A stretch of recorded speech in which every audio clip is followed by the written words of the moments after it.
কুমিল্লা বিভাগ বাস্তবায়নের দাবিতে মানববন্ধন ও জনসভা। শুনলেন সংবাদ শিরোনাম, এখন বিস্তারিত।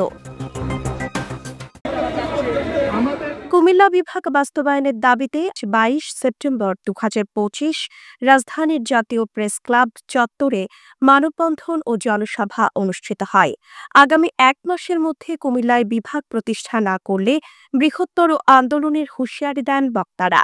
কুমিল্লা নাগরিক পরিষদের আহ্বায়ক ড শাহ মোহাম্মদ সেলিমের সভাপতিত্বে অনুষ্ঠিত মানববন্ধনে প্রধান অতিথি ছিলেন জাতীয় সংসদের সাবেক হুইপ, সাবেক এমপি, বিএনপি চেয়ারপারসনের উপদেষ্টা, কুমিল্লা বাঁচাও মঞ্চের আহ্বায়ক মনিরুল হক চৌধুরী। বক্তব্য রাখেন সাবেক সচিব এবিএম শাহজাহান, অতিরিক্ত সচিব এস ইলিয়াস, জামাত নেতা অধ্যাপক রেজাউল করিম, বিএনপি নেতা জিএম ফারুক, কুমিল্লা বিভাগীয় সমিতির আহ্বায়ক অ্যাডভোকেট জমিরুল আক্তার, অ্যাডভোকেট আব্বাস উদ্দিন আহমেদ, কুমিল্লা সমিতির সাধারণ সম্পাদক লায়ন মুস্তফা কামাল, বিশিষ্ট সাংবাদিক এস দোহা, ইঞ্জিনিয়ার রফিক উদ্দিন, ছাত্রনেতা এস মিজান, এনসিপি নেতা barrister Mujibul Haque, lion Enamul Haque Babul, Golam Mohammad Hazari, Manoharganj upazila BNP নেতা সলিমুল্লাহ, লালমাই উপজেলা বিএনপি নেতা পিন্টু,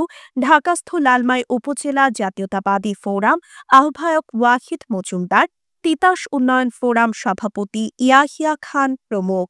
অনুষ্ঠান সঞ্চালনায় ছিলেন কুমিল্লা সমিতির যুগ্ম সম্পাদক লায়ন শেখ ফরিদউদ্দিন প্রধান। মানববন্ধন শেষে জাতীয় প্রেস ক্লাব অডিটোরিয়ামে এক জনসমাবেশ কুমিল্লা সমিতির সভাপতি সরকারের সচিব এবিএম শাহজাহানের সভাপতিত্বে অনুষ্ঠিত হয়। অনুষ্ঠানে প্রধান অতিথি ছিলেন বিএনপি স্থায়ী কমিটির সদস্য সাবেক মন্ত্রী ড খন্দকার মোশাররফ হোসেন। বিশেষ অতিথি হিসেবে বক্তব্য রাখেন কুমিল্লা জেলা সমিতি, বৃহত্তর কুমিল্লা সমিতি, বৃহত্তর কুমিল্লা যুব সমিতি, কুমিল্লা বিভাগীয় সমিতি সহ বিভিন্ন সংগঠনের নেতৃবৃন্দ।